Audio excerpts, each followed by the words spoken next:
Avaliação do grau de eutrofização do reservatório Rio Grande através do sensoriamento remoto orbital. Alunas: Ieda Carolina Mantovani Claro, Ruth Dalcol e Thaís de Araújo Goya Pedulo. Professores: Ângela Terumi Fujita, Leandro Reverberi Tambosi, Vitor Vieira Vasconcelos.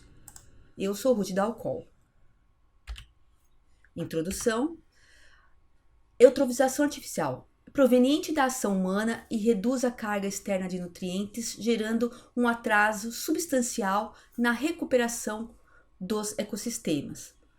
Como vemos na figura 1, temos associação entre o uso e ocupação do solo em áreas urbanas e a eutrofização, e a consequência, crescimento acelerado das algas e macrófitas aquáticas, sabor e odor, mortandade de peixes, desoxigenação das águas, desenvolvimento de blooms e cianobactérias potencialmente tóxicas.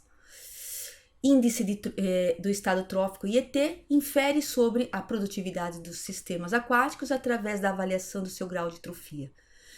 Sistema de informação Infoáguas, que monitora, faz o monitoramento ambiental das águas através dos parâmetros. Auxilia no gerenciamento da eutrofização, disponibiliza séries históricas que possibilitam o acompanhamento da variação temporal da qualidade ambiental.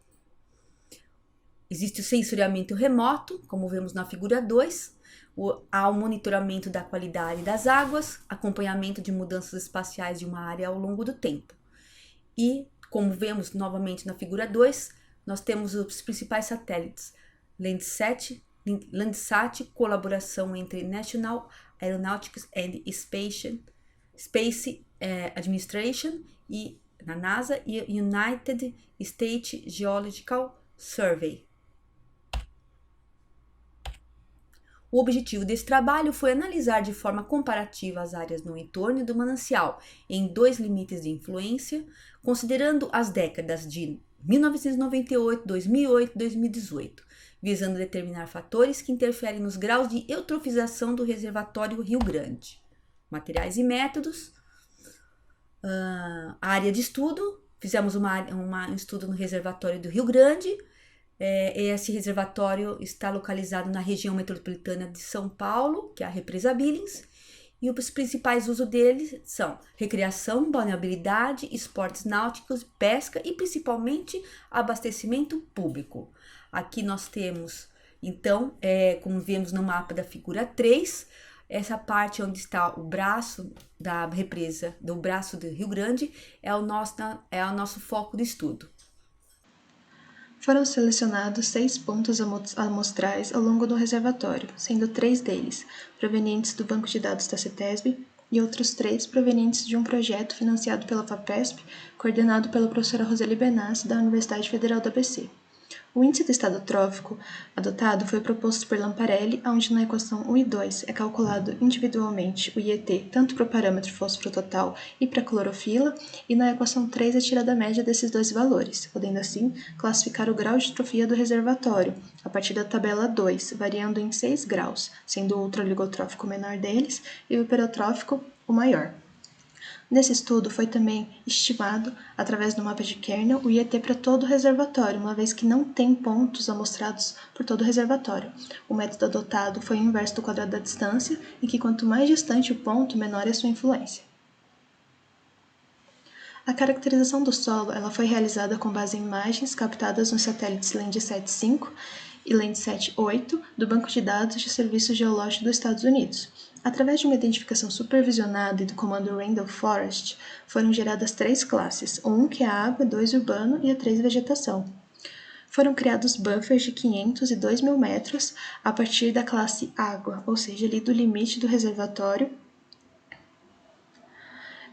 para poder analisar essa influência, tanto nos anos de 1998, 2008 e 2018. Depois foram convertidas as classes em polígonos, em diferentes layers, e computado o valor das áreas dentro dos buffers. Bom, como resultado prévio do índice do estado trófico, nota-se que na tabela 3, para todos os pontos amostrados, o grau de trofia ele foi relevante, ou seja, ou seja, o reservatório ele é no mínimo eutrófico. E aí aqui destaca, né, no mapa de Kernel que o ponto mais próximo de um afluente hipereutropizado, né, gera aqui essa disponibilidade alta de nutrientes. E no mapa fica bem nítido, né, que quanto mais claro, menor é o grau de trofia, e quanto mais escuro, maior o grau de trofia. O mapa de densidade, né, o mapa de curva de densidade, kernel, ele não foi tão eficiente porque só tinham 6 pontos para serem amostrados, né? Então, se houvessem mais pontos distribuídos, né, isso diminuiria a distância e seria mais precisa e confiável a predição. Mas, no entanto, né, ele ilustrou muito bem o grau de trofia ao longo do reservatório. Bom, boa tarde a todos. Meu nome é Ieda. Eu vou falar um pouquinho sobre os resultados da parte da caracterização do uso do solo. Bom, nós fizemos a caracterização do uso do solo, né, classificando as áreas em área urbana, que seria a área amarela, a vegetação, que é a área verde, e o corpo d'água, que é aqui a área azul. Então, para conseguir interpretar esses resultados, a gente criou um buffer de 500 metros aqui nesse primeiro caso e um buffer de 2 quilômetros aqui nesse outro caso, onde a gente vai considerar as áreas, né, urbana, vegetação e corpo d'água que estiverem dentro do buffer. Né? A gente determinou essas áreas e aí a gente vai fazer essa análise para todos os anos. Para o ano de 98, os resultados são esses daqui, né? Aí nós temos também o ano de 2008 e aqui o ano de 2018. Os outros anos, eles têm essas marcações aqui, que são esses triângulos, que eles são referentes aos pontos de coleta da CETESB, porém, no ano de 2018, nós conseguimos mais 3 pontos, que são os pontos de coleta da FAPESP. Então, tem esses outros pontos aqui. Bom, considerando essa área interna ao buffer, né, nós conseguimos classificar qual a área, né, estimada para cada uma das categorias. Né? Então, aqui nós temos para a área urbana, para a vegetação e para corpo d'água. E aí também a gente calculou o percentual em relação à área total de cada uma dessas áreas. E isso tanto para o buffer de 500, que é esse primeiro, e aqui para o buffer de 2 km, que é este outro. Bom, o que a gente pode inferir em relação a isso? A gente consegue perceber aqui uma alteração, né, pequena da vegetação, né, se a gente considerar que em 98 cerca de 50%, né, era vegetação, e aqui depois 50,2%, né, 50,8% e 50,2%. Então, houve uma diferença de aproximadamente 0,6%. Então, houve uma diminuição da vegetação. Isso também ocorre quando a gente considera o buffer maior, de 2 km, né, só que aí, nesse caso, o percentual é de 1,5%. Bom, analisando aqui a área urbana, a gente percebe que, na verdade, houve um aumento da área urbana, né? Também comparando aqui uma área inicial de 14,4 em 98 para depois 17,3. E também aqui no caso do buffer de 2000, 21,5 para 24. Então, em ambas as situações, houve um aumento da área urbana.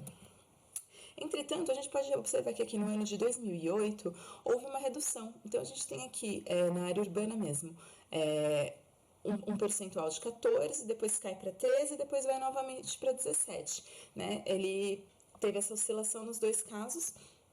E, assim, uma coisa que é importante a gente observar aqui é a questão da incerteza, porque a incerteza associada a essas medidas, ela acaba deixando essas medidas todas muito próximas, né? Então, se a gente considerar o valor da incerteza, os valores, eles quase se equivalem. Então, a gente pode até considerar que não houveram muitas alterações na área durante esse período, né, nesses anos.